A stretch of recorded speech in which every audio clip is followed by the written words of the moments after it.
You know what I hate about online gaming discourse? Every time a PvP game gets brought up into discussion, there is always someone who is vehemently against the idea of players being allowed to be good at video games. The word sweat alone is enough to make even the most passive, progressive, supportive gamers turn into COD lobby veterans. There are people out there who seemingly act like gaming has no intrinsic value besides its initial experience, where the only good part of gaming is when it first comes out and everyone who plays the game are equally as shit as everyone else. Well, yeah, this part of a game's life cycle is fun. Eventually you'll have players begin to document how to play the game better and better over time, and the skill ceiling of what you can do starts to grow, something that's extremely healthy for basically any game. It gives you more of a reason to come back, it rewards you for your effort, it just feels good to do the whole shebang. Now, look, I understand, some people work a full-time job, some people don't live in a place with good internet, they have more responsibilities and less time for video games, I get it. After a long day, you don't want to have to work for your entertainment, and that's okay, that's a perfectly natural thing to want. But a problem arises when you don't take into consideration that other people don't? Yeah, it sounds kind of stupid to say out loud, but some people genuinely do just have more spare time and interest in something, and they can do it for longer and more often with more efficiency and a greater understanding of the game. Case in point, Krunker. I can attest to some of my high school classes having people who would religiously grind Krunker on the library computers between classes, or even during their classes just because they had the time and it was a free browser game. If you ask your dad to play Krunker right now, what do you think's gonna happen? He's probably gonna eat shit and die. And even if you do come across someone who doesn't have the time, but the energy and dedication to practice just a little bit every day, that's even more impressive than just having whatever free time on your hands to do stuff. So what's actually the problem then? Well, it's not tryhards, it's toxic sweats. There is way too big of a misconception regarding the term sweat. Sweats are vastly different from tryhards. A tryhard is like a samurai. Tough but fair, firm, focused, and dedicated. Sometimes you'll meet a tryhard who's willing to teach you the game. A sweat is like a hyena. Hyenas are fucking jackasses. Sweats mock their prey regardless of how strong the prey actually is, before, during, and after their fight. Sweats are inherently toxic. You cannot have sweat without toxicity. That's the reason why they're called sweats. You know, the funny thing is, I haven't actually seen that many sweats in my games recently. I guess Reddit just really likes being angry. Pro players are almost entirely tryhards. I don't just mean it in respect, honor, loyalty, Bushido kind of samurai, but they put themselves at a higher pedestal because they have the actual skills and results to back it up. Imagine Peterbot, okay? Imagine Petersbot, imagine Peterbot. Do you think Peterbot would show up to a public lobby and ask people, hey, 1v1 me for $10?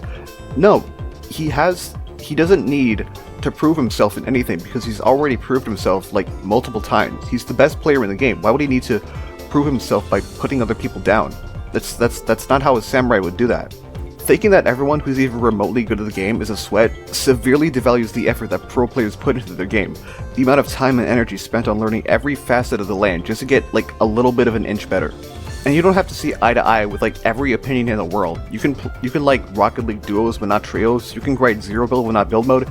You can play games for the first experience instead of it being your entire life. I'm not your dad. I literally can't stop you. I'm just a voice on the computer.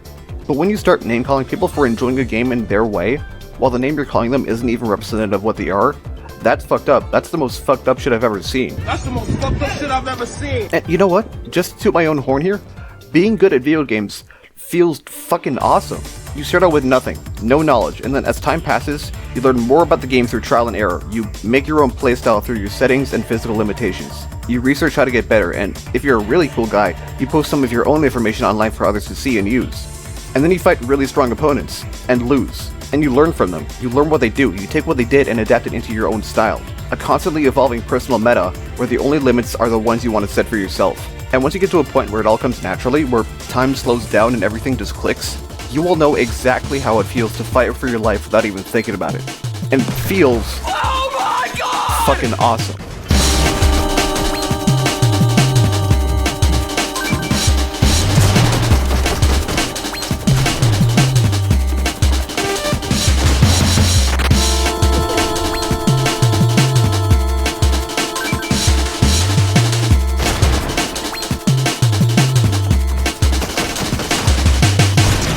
Getting good at games is not a digital on or off switch. You don't need to practice everything in an afternoon. You're not expected to.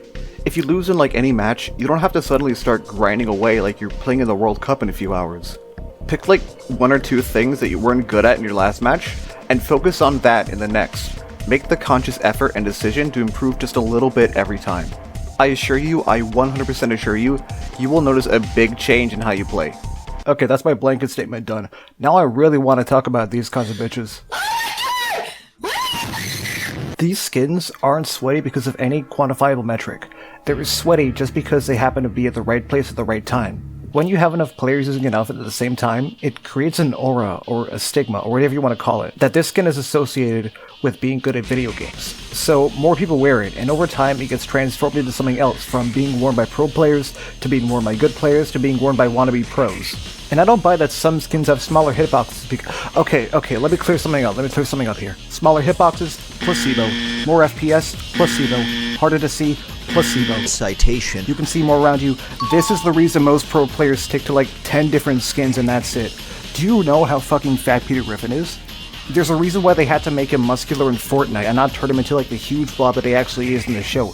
Imagine trying to play a game, but 1/3 of your screen is covered up by fucking Batman from Arkham Asylum. People are this try-hard at a party game, like... I don't understand how this is even remotely a valid argument. You are fucking with my entire asshole if you think removing turbo building, a function added solely to make building easier for everyone, would subsequently make building only harder for the pros and no one else. That's asinine. Removing turbo building won't get rid of 90s or piece control, it's just going to make it ridiculously difficult for anyone who wants to do it. Do you want this game to turn into the carpal tunnel simulator that Minecraft 1.8 was back in its peak? I'm gonna have to waste my breath on this, aren't I? These lobbies are way too hard. I want to play against weaker players. These lobbies are way too hard. I want to play against weaker players. These lobbies are way too hard. I want to play against weaker players. This video is getting long enough already. I just want to get this out. But like, come on, dude.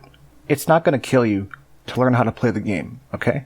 There are some circumstances in life where you just have to get better at something if you want to enjoy it. You can't stay a noob forever. Eventually you're gonna have to hone your skills and become a real man. A gender-inclusive real man, obviously. Just take these lessons to heart. I want to see you become the best player you can possibly be. I want to see you thrive. I know you can do it. You know you can do it. Just take that leap of faith, alright? I trust you.